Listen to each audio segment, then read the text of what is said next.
Sur la rive gauche du fleuve, dans le cadre de l'opération Al-Mahou, le mercredi 6 août 2025, les forces de défense et de sécurité déployées sur l'axe de contournement du barrage de Kandaji ont conduit, sur la base de renseignement, une mission de surveillance ciblée au marché hebdomadaire de Sanguilé.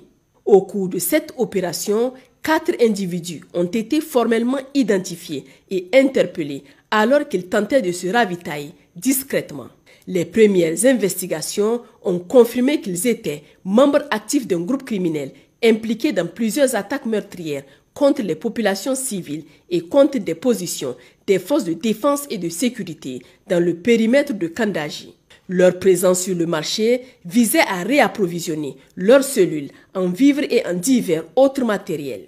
Grâce à la rapidité d'intervention des unités engagées et à la fiabilité du renseignement, les 4 suspects ont été interpellés et remis aux services compétents pour exploitation. Dans la matinée du jeudi 7 août 2025, un autre individu a été interpellé au marché hebdomadaire de Mangaïsé sur la base de renseignements recueillis.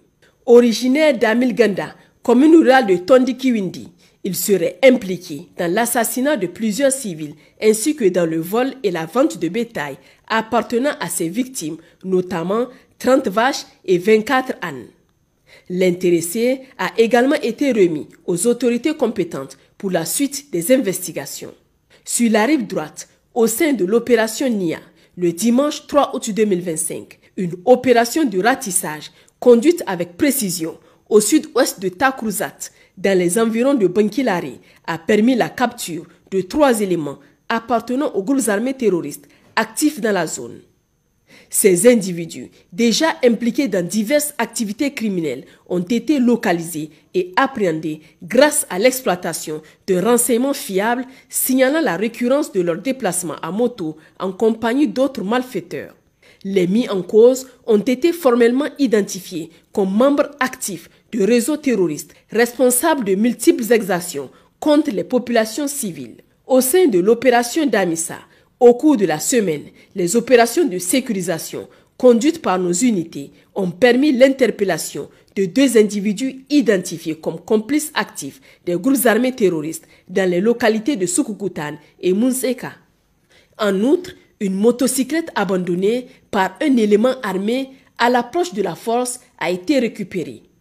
Les 2 suspects appréhendés étaient impliqués dans le ravitaillement logistique des groupes terroristes ainsi que dans la collecte et la transmission de renseignements sur les mouvements des forces de défense et de sécurité. Dans le cadre de l'opération Yerda, menée au centre du pays, dans la nuit du mercredi 6 au jeudi 7 août 2025, les forces de défense et de sécurité en poste à Gumunta ont été alertées de la progression suspecte d'un groupe de bandits armés en direction du village de Takasaba. Réagissant avec rapidité et professionnalisme, une unité d'intervention a été immédiatement dépêchée pour intercepter les éléments hostiles. Grâce à un positionnement stratégique sur un axe probable de leur avancée, l'équipe a réussi à perturber leur progression et à les contraindre à battre en retraite sans échange de tirs. Un ratissage approfondi de la zone a ensuite permis de récupérer une arme artisanale ainsi que divers effets personnels et matériels de fortune abandonnés dans la précipitation par les assaillants.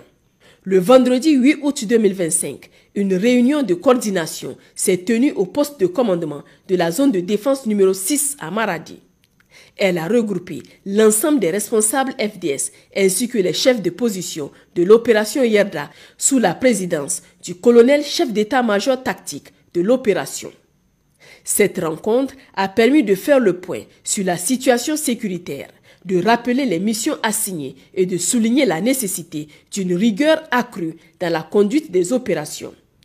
Des directives précises ont été données pour renforcer la protection des populations, des biens et des activités agricoles. En clôturant la réunion, le CMT de l'opération Yerda a insisté sur l'importance accordée par le commandement à la sécurité dans la région et invité tous les acteurs à renforcer leurs actions sur le terrain. Dans le cadre de l'opération Nalewadole menée à l'est du pays, plusieurs actions d'envergure ont été conduites par les forces de défense et de sécurité entre le 4 et le 8 août 2025 aboutissant à des résultats significatifs en matière de lutte contre la criminalité et le terrorisme. Suite à des informations fiables, une unité des forces de sécurité intérieure basée à Ngingimi a mené le 4 août une opération inopinée dans un domicile situé en plein centre-ville. L'intervention a permis l'interpellation de 3 individus impliqués dans un vaste réseau de trafic de stupéfiants opérant dans la localité. La perquisition a conduit à la saisie de 45 850 comprimés d'Exol, 53 055 comprimés de Tramadol 250 mg, 105 boules de chanvre indien. D'importantes sommes d'argent ont également été découvertes. 5 15 000 naira, 82 750 francs CFA, 2 faux billets de 10 000 francs CFA. Les trafiquants ainsi que les produits et fonds saisis ont été remis aux autorités compétentes pour les suites judiciaires. Dans la même soirée, 2 individus armés spécialisés dans les enlèvements contre rançon ont tenté de kidnapper une jeune fille âgée d'environ 14 ans dans un quartier périphérique de Toumour. Alertés par les cris de la victime, les éléments d'une patrouille nocturne ont réagi immédiatement, secourant la jeune fille et neutralisant les 2 assaillants. Le 8 août 2025, dans le cadre d'une opération de surveillance, 6 individus présumés complices de l'organisation terroriste Boko Haram ont été interpellés. Parmi eux, un membre d'un groupe de brigands armés ayant engagé des pourparlers en vue d'un pacte avec la faction JAS de Boko Haram, un guide informateur affilié à l'organisation terroriste, 4 ravitailleurs et receleurs de bétail agissant au profit des éléments de Boko Haram. Au nord du pays, dans la région d'Agadez, dans le cadre de leur mission régalienne de protection des populations et de sécurisation du territoire national, les forces de défense et de sécurité ont conduit, au cours de la semaine écoulée, plusieurs opérations majeures de sauvetage en milieu désertique. Dans la nuit du mercredi 6 août 2025, un individu en détresse s'est présenté au poste de garde du camp militaire de Shirfa. Visiblement affaibli et en état avancé de déshydratation, il a déclaré être passager d'un véhicule en provenance de Zouarké, au Tchad, tombé en panne à environ 25 km au nord de Shirfa, sans réserve d'eau. Face à l'urgence de la situation, une mission militaire a été immédiatement engagée afin de porter secours aux passagers. Finalement, les 19 passagers du véhicule ont pu être localisés et évacués vers Shirfa et y recevoir des soins médicaux d'urgence et une assistance humanitaire adaptée. La veille, mardi 5 août 2025, sur l'axe Madaama-Dao, à environ 45 km de Mabrous, une patrouille des forces de défense et de sécurité a porté assistance à un véhicule de type Toyota Tundra immobilisé depuis plus de 24 heures. À son bord se trouvaient 44 migrants, dont 4 femmes, totalement privées d'eau et de nourriture. Face à cette attente prolongée, une dizaine d'entre eux, poussés par l'instinct de survie, avaient quitté le véhicule durant la nuit pour chercher de l'eau et des vivres, se dispersant dans la nature et compliquant les recherches. Un ratissage mené sur un rayon de 20 km a permis de retrouver l'ensemble des disparus. 3 d'entre eux, en état critique de déshydratation, auraient probablement succombé sans une intervention rapide. Le véhicule a été réparé sur place par un dépanneur militaire, tandis que tous les migrants recevaient eau, vivres et soins médicaux assurés par le personnel de santé de la mission. Par la suite, ils ont été regroupés avec un second camion repéré à proximité, puis doté de provisions suffisantes pour leur permettre de rallier Madama en toute sécurité.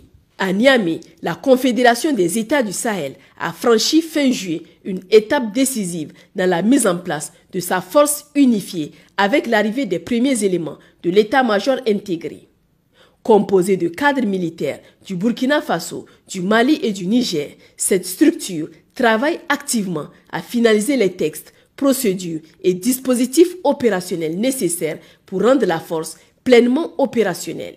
Véritable symbole de solidarité militaire entre les États membres, la force unifiée AES ambitionne de devenir, à court terme, un acteur central de la sécurité et de la stabilité dans l'espace confédéral. La création de cet état-major incarne la concrétisation d'une vision commune portée par les plus hautes autorités des 3 pays. protéger les populations et les territoires contre le terrorisme, l'ingérence étrangère et les menaces asymétriques. Contrairement au dispositif sécuritaire précédent, la force commandée par cet état-major est conçue par et pour les pays du Sahel avec une approche pleinement adaptée aux réalités locales. Avec ce déploiement, la Confédération des États du Sahel démontre que la solidarité et la détermination constituent des leviers essentiels pour relever les défis sécuritaires du XXIe siècle. Cette avancée marque le début d'une nouvelle ère où les peuples sahéliens assument en toute souveraineté la responsabilité de leur destin. Chers compatriotes, nous vous exhortons à continuer le soutien à nos vaillantes forces de défense et de sécurité en maintenant et renforçant votre mobilisation pour vaincre les ennemis de l'intérieur comme de l'extérieur. À cet effet, les lignes téléphoniques restent ouvertes 24 heures sur 24 pour recevoir vos appels et vos signalements. Pour les forces armées nigériennes, le 40-40, pour la gendarmerie nationale, le 40-00, pour la garde nationale du Niger, le 280, pour la police nationale, le 83-83. Vive le Niger, libre et souverain. Vive les forces de défense et de sécurité. Vive les citoyens résilients et engagés.